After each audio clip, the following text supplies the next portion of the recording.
سے تو کھانے کے لیے آپ نے گھر میں کہلوایا. جی. فبعث إلى نسائه فقلن ما معنا إلا الماء نو گھر تھے، 9 گھر کے اندر سوائے پانی کے کچھ نہیں تھا. جی.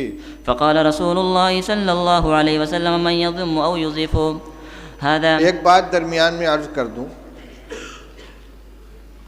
مولانا سعد صاحب نے بھوپال میں تقریر کی ہے کہ دعوت اور تعلیم دونوں سنت کے راستے سے ہٹ گئے ہیں، اور مثال اور دعویٰ کیا کیا ہے کہ صحابہ کرام رضی اللہ تعالیٰ عنہ خود رسول اللہ صلی اللہ علیہ وسلم کے گھر کا انتظام کرتے تھے.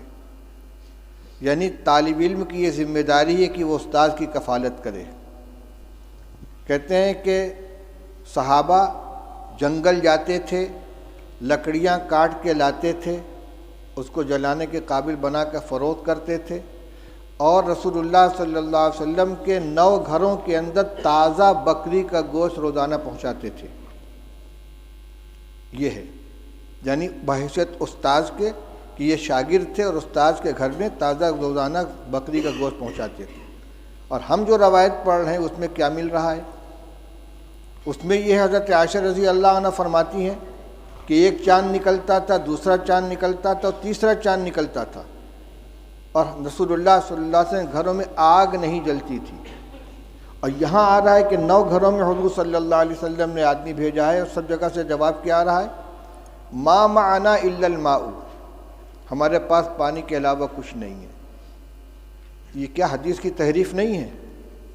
یہ ازواج مطہرات کے بارے میں جو بات کہی جا رہی ہے صحابہ کے بارے میں کہ روزانہ ان کے یہاں بکری کا تازہ گوشت صحابہ کرام پہنچاتے تھے، اور آج طلبہ کو کھانا مطبخ سے دیا جا رہا ہے اور اساتذہ کو تنخواہ دی جا رہی ہے، لہذا تعلیم سنت کے راستے سے ہٹ گئی ہے.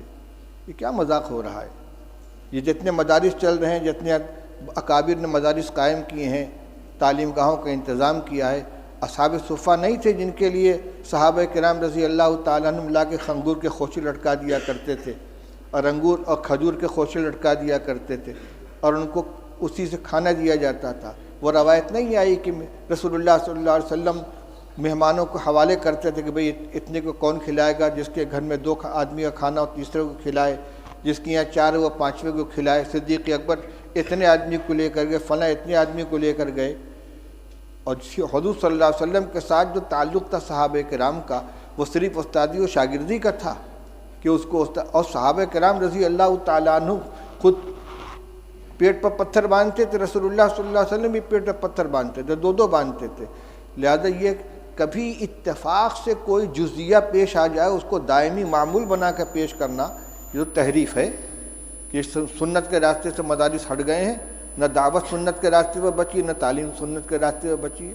کس قدر خطرناک چیز کا مطلب یہ کہ عوام کو یہ سمجھا دو کہ مدرسے جو ہے سنت کے خلاف چلے جا رہے ہیں، لہذا عوام کا رشتہ مدارس سے بھی کٹ جائے اور علماء سے بھی کٹ جائے.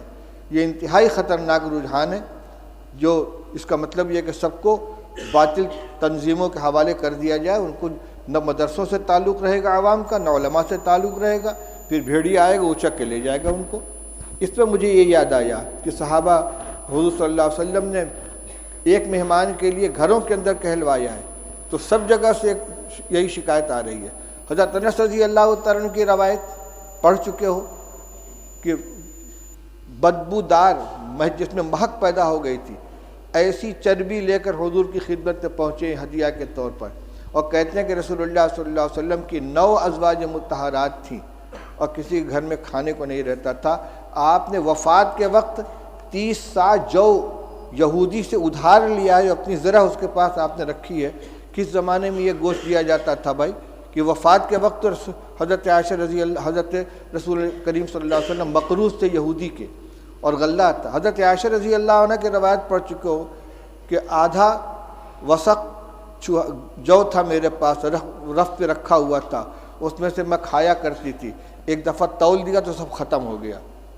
یہ جو کو کھایا جا رہا ہے پکا پکا کے، اور یہ تازہ گوشت روزانہ پہنچا رہے ہیں. افسوس ہوتا ہے اس طرح کی حرکتوں کے اوپر. چلو پڑھو روایت. فقال رجل من